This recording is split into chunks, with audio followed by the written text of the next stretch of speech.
In this video, we're going to be talking about how to check if someone is spying on your phone. You can check for spying software by looking for unusual phone behavior such as rapid battery drain, high data usage, and unfamiliar apps.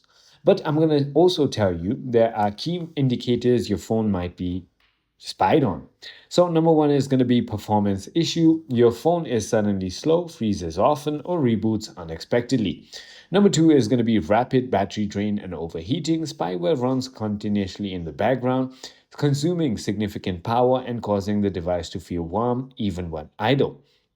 Number three is going to be increased data usage. Your spyware transmits collected data over the internet, which is going to lead to unexplained spikes in your mobile data consumption. There are also going to be other unusual activities. For example, strange noises during calls. You hear clicking, static, or distant voices during phone calls.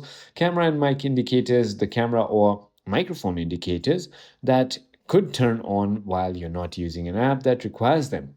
You will also go ahead and receive strange text messages with random characters or symbols.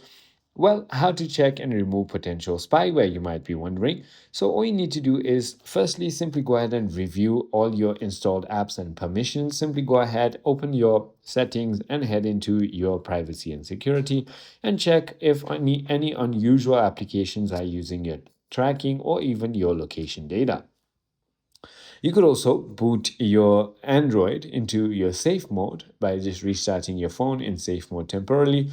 But the best way to go ahead and do it on all kinds of phone is going to be by simply performing a factory reset. If you're on your iPhone, simply head into your general settings and head to transfer or reset iPhone and click on erase all content and settings. So that is about it. I hope this video was helpful to you.